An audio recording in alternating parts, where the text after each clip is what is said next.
they decided to shut these places. It's like shutting hospitals. These are doing as much work for mental health as the hospital are doing for the physical side of things.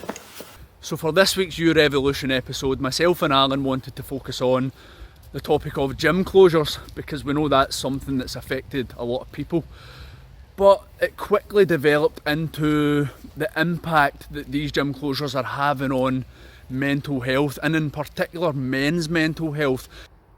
The mental health rates, the suicide rates and the rates of drug and alcohol addiction are great indicators of the health of a society.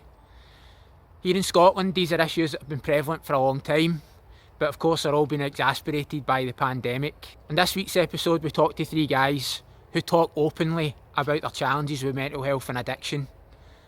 Those guys are Lawson, James Queen and Nern Brown.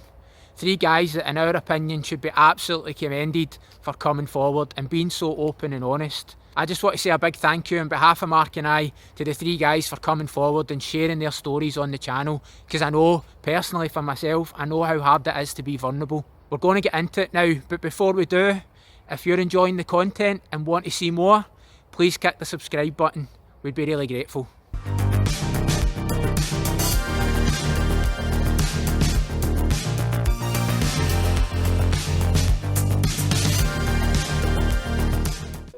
Donald Lawson, a 31-year-old guy from Alexandria, has been hooked on the gym for the past decade, and he says that strength training is critical to him maintaining mental strength. Donald became a bodybuilding champion in 2018, but has revealed that he suffered from PTSD. Early 2020 was a particularly difficult time for Donald, and he says that Gym 1 in his hometown has been like a lifeline to get him through those mental health struggles. Gym's been an absolutely great thing for me. It's a good stress reliever. It's escapism, really, from your normal life and all the kind of hassles and everything that goes with it. The gym keeps me kind of grounded. It keeps me in a routine. It keeps me challenged, and just it keeps me kind of sane in that aspect as well. I have this thing to look forward to and plan to each and every single day, and that's absolutely paramount in kind of keeping me in the straight and narrow. How have you been feeling when we've had these lockdown periods with the gym shut twice now? How have you been feeling during that? So when the gyms were shut down, at the time I was going through a pretty dark period in my life in regards to PTSD. I was getting counselling, and when the gyms were shut down, it was like my primary coping mechanism was taken away from me. I didn't have anything to look forward to. I had to have anything to plan. My routine was completely out of whack, and I was basically a prisoner inside my own four walls, which took me down, led to some dark thoughts, appearing in my head, took me down some pretty self-destructive patterns of behaviour, and overall it made things 100 times worse than they could have been.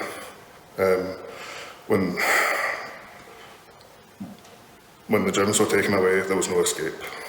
But we've got the likes of Tory MPs telling us it's okay, we can go for a walk, or we can use a can of beans at home to do a workout. What was your thoughts when you saw that? I must admit I laughed when I saw that, because for someone that's been training a while, for someone who, say, for example, can squat 200 kilos, can deadlift 240, what's a can of beans in the kitchen going to do? It's just not the same thing. Strength training is strength training. A walk in the park can never match up. You can't release the same energy. You don't get the same rush of endorphins as you would, and you just don't feel the same. And I can perfectly see how someone who doesn't do it, how they wouldn't understand that. But at the same time, they do need to go around and ask the questions and try to be more in touch with the gym community. So what's your thoughts on the government's position when it comes to the gym shutdowns overall? I completely oppose it. Given that some of the lowest transmission rates are coming from gyms, I believe it sits around about 1% at the moment of all COVID transmissions are stated to come from gyms. To close them but keep the two highest open, the supermarkets and schools, is a catastrophe in my opinion. The repercussions at this time of year are going to be a lot worse because people can't just go to a walk in the park with the weather being the way it is, especially those who are more vulnerable. So an indoor gym is a safe haven for these people to come and train and do what they like and, you know, escape the madness for a wee while. Here in Scotland, mental health issues are at epidemic levels. The number of people taking antidepressants is at nearly 1 million. And this is a jump of almost 50% between 2009 and 2019. And along with an increase in the number of prescriptions, the amount of daily doses hit almost 300 million last year. When we started researching and came across these figures, it blew our minds. Those are frightening stats. Meanwhile, it has been estimated that gyms and fitness centres reduce the rate of depression by around 30%. And this week, we also chatted with Nairn Brown. He's a young student who has courageously spoken out about mental health issues that he's experienced and how the gym has been essential for getting his life back on track. So in lockdown, I was like working a lot and I still had uni work and stuff, like the first kind of lockdown, and it was really hard to like get yourself motivated to do kind of anything outside that, like any sort of fitness at all. And I really struggled mentally with the relationships that are around me and people in my life, and it was difficult. But after we came out of the lockdown, I started taking out on my bike. I took up hill walking, and that was great. Like that kind of got me moving and mentally, even obviously physically, but mentally as well, got me kind of going and helped me a lot. And then as the kind of darker nights, the wetter nights came in and the gyms opened up, I had all the motivation in the world, and I got a membership, got a personal trainer in here, and I've been into it ever since. That was just beginning of September, so I've been really going like probably 6 days a week in here, and now that since the restrictions have kind of come back, the gym's kind of been my only outlet. I'm back working and doing uni work all the time. It's quite hard to mentally just go from like work, uni, and then like nothing else. So the gym was the thing that I was doing, and I was coming like late at night, and a couple of pals were coming as well, and we were always like pushing each other and motivating each other to kind of keep going and keeping track of like what weight you're on and just what you're lifting, and like it sounds dead silly, but like just that kind of drive of like a couple of pals around you and being in here motivating you every day, and then you maybe be not feeling like coming one night, and then you get a text from one of them saying, well, I'm going. You'd be like, oh, alright then, I guess I'll come. And you would come and you would kind of relieve some tension or some stress, and it's been great. Good.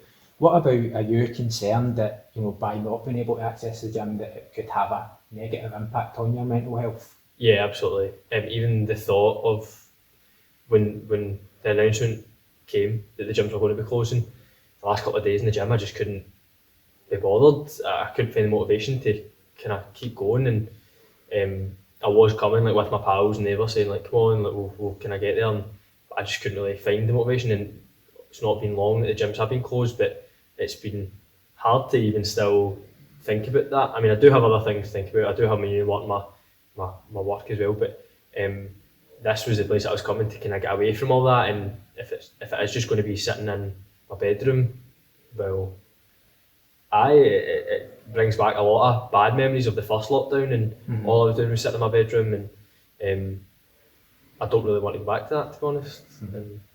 What would you say, you know, like obviously we've all got opinions about everything that's been going on, but you know, for the legislators out there, you know, what would you encourage them to do around the gym? I know they're trying to save lives. That's at the end of the day. They're trying to make these decisions to help people and save people. And I know why. Like some people in my family are extremely vulnerable. My gran has COPD. Yeah. So I totally get why. But the gym, I don't think it's really a place that the infections have been rising. I don't think that's been one of the main issues. I think gyms, as long as you're restricting like numbers and you're distancing when you're in, things get wiped down in the gym after every use anyway. That's kind of standard practice in the gym. So things are generally hygienic and kept clean, and as long as people know to keep their distance, and I don't really see. I think gym should be an outlet for people if they're not going to be able to do other things that they can normally kind of relax with, say like going to the cinema or playing football if they play for a team. Maybe team sports is restricted at the moment, but the gym is a bit different, surely. Aye.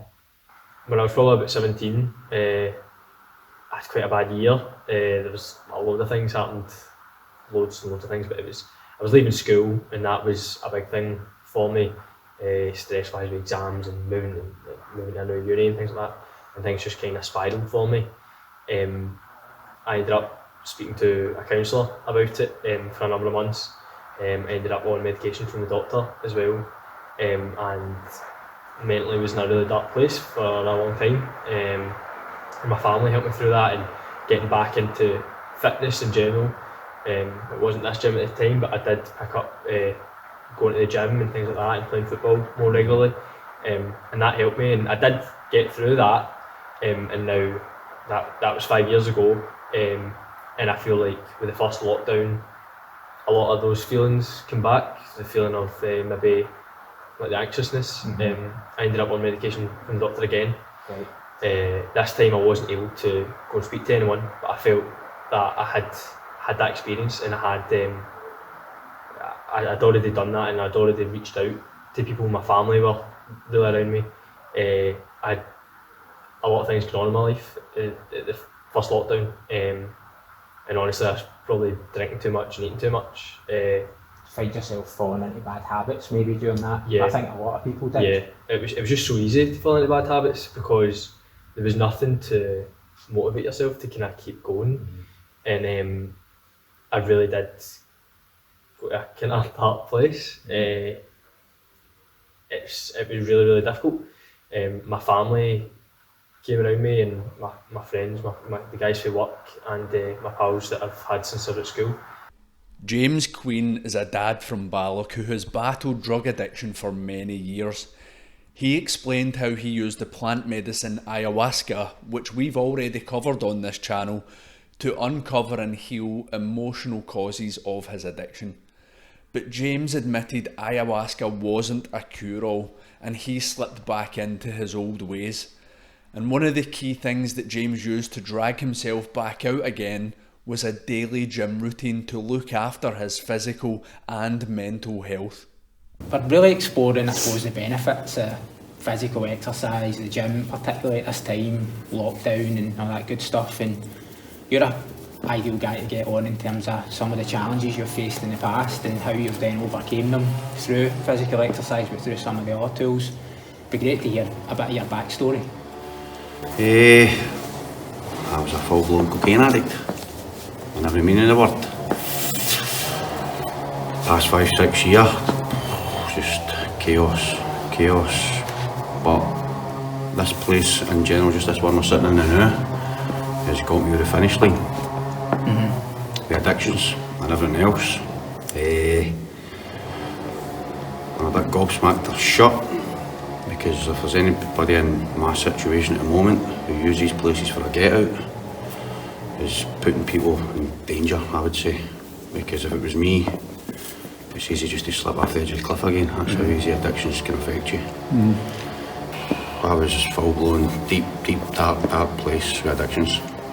Especially 5, 6, 7 years past, when I was using daily, nightly, at work, 5, 6 day binges, sleeping in my van,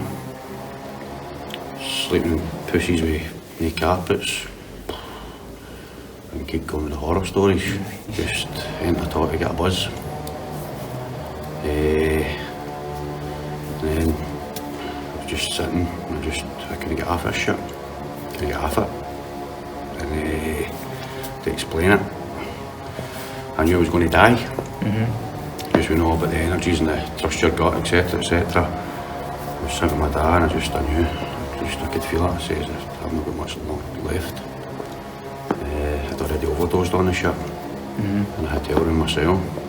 And then, through yourself, being your friend, you spoke about ayahuasca.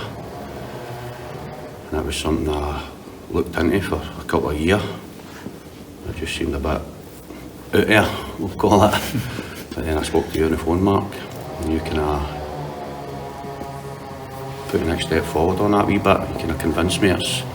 So my avenues were done by that time. I'd been to the CA, I'd actually been to the NA, just to sit with different addicts, but I was just all singing off the same song sheet. So yeah, the stories were no different from mine, just a drug of choice. But then I went to the retreat. I went out there, if this didn't work, that's it, I knew if this didn't help, I was fucked. There was nowhere else to turn. I'd been everywhere, you name it, I've been here. And just 3 days, 3 nights, 4 days, was just borderline miracle. For me anyway. To what I went out there, and what I left there, and what I come back like. But also that doesn't fix addictions.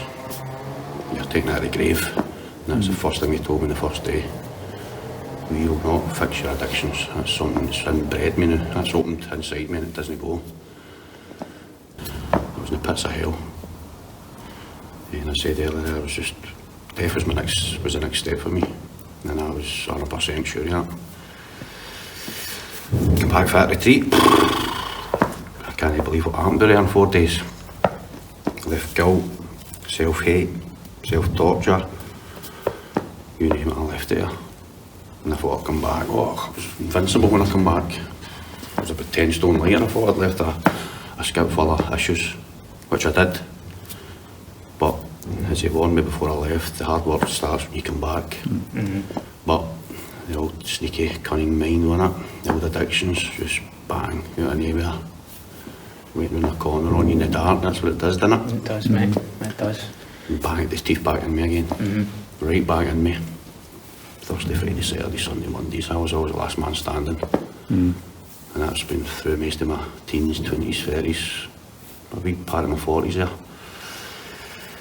And that's when I realised I was an addict. For longer than I realised I was. And this is when I started doing my retreats to get right deep within myself. Because you can go there and buying a fancy car, that's what I was like, buying a car, trying to make myself happy.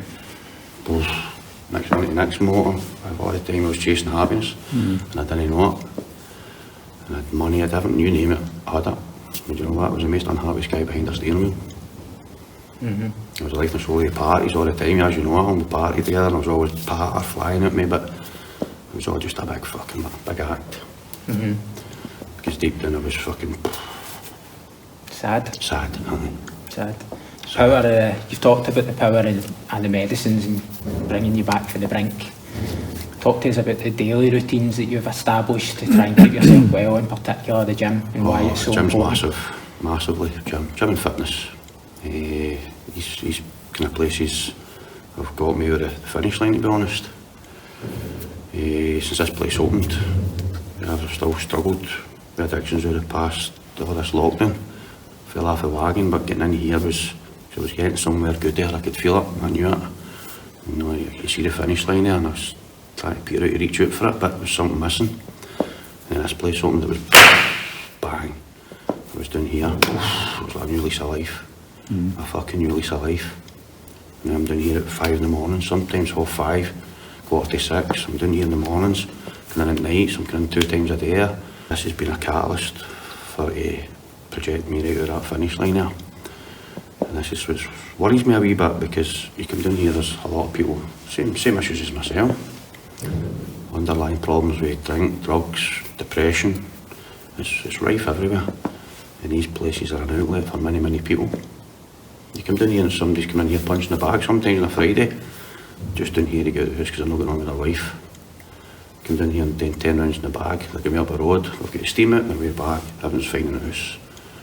All these people are sitting in their houses in this lockdown, going through all these things. Every doorstep, as we know. Whether it's fucking toxic relationships, unhappiness, drink, depression, it's on everybody's doorstep. And what I've found over the past few months down here, this place has been a godsend for every member probably. Because that's what you hear about people speaking about. Thank God this is open. I agree. 100%. How do you think the shutdown of all these gyms is going to affect this country? Massively. Massively. These places are helping, I don't know what percentage. You go to gyms that are full. But you can walk down St McDonald's, who's that helping? Heart disease, diabetes, it's fucking helping nobody. But these places are shut. Mind-boggling. Walking in Asda, you're bumping into people. Don't shut Asdas. I know you've got to eat, but we've got to train to help the mental issues. What's the mental issues going to be like at the end of this? Lucky enough for me, I've broke the back of my addictions now just this year, which has been miraculous for me, considering the start of the year, but this place has been a major player in it. And I've thanked the two owners personally for that in here, because if it wasn't for this place, I think I could have fell off a wagon again easily. Aye. Easily. So obviously there's been the big focus on the virus. That's all we've heard about the past year. But I think there's going to be a huge mental health epidemic in the back of this. What do you think? Correct. 1,000,000%. My mental issues were bad. Bad. And if you're sitting in your house with your own thoughts, you've not done the work I've put into myself. There's a lot of people that are naive to plant medicines, but there's a lot of people naive to the motivational stuff and how you conduct yourself with your thoughts. These people are going to be struggling. Where do they go? Down to doctors, antidepressants. Don't work. Aye. They don't work. I've never heard them saying they work. Aye, I totally agree. They do not work. What would you say there'll be people out there watching right now who'll be sitting at home feeling anxious, feeling depressed? What's your advice to try to get themselves in a better place? What would you say? What I discovered sitting about in self-pity was the worst place to be in the world, because it'll just make you worse. No matter if you're fat, thin, going bald, so you're sitting in the house with your negative thoughts, they build up into our negative thoughts, and before you know it, you're feeling shit. These people are coming down here, get a wee bit of, even the community party gyms, it's helping all these people with mental issues. Many people are sitting, this process I've been going through this year, it must be uncountable. Aye, I would agree. Uncountable, but they decided to shut these places. It's like shutting hospitals, to me. These are doing as much work for mental health as the hospital are doing for the physical side of things. To be honest, it's like a happy hospital, we'll say. I think it's pretty disgusting if you just shut these places with new figures that are matching nothing. Aye, I know. No. There's no rhyme or reason behind it in my eyes anyway. I don't look a lot into that side of it, but I thought I can be near and met somebody that said, oh, I'll get COVID. They're very small, they're very small. It's like 1%, I But think. if you ask how many people it was helping, 100%. Everybody. Too right. Aye. Too right. So somebody needs to look at this side of it.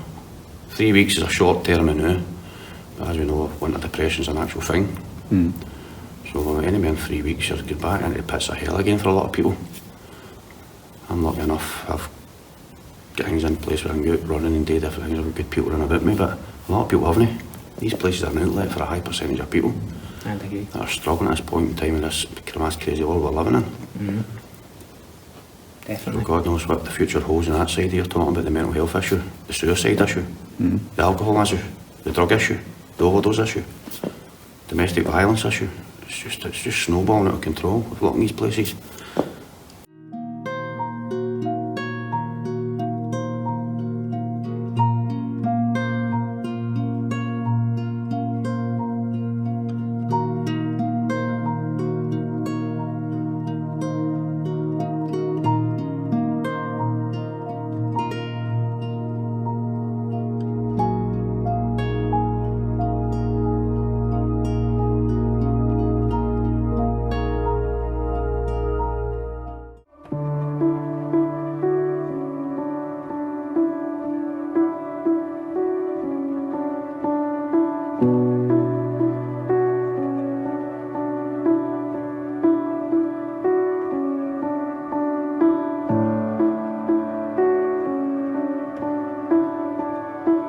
On coping with lockdown, if you do nothing else, pick up the phone at least once a day and talk to someone. If you're truly struggling, there are a number of helplines you can call, and I'll include these down in the video description.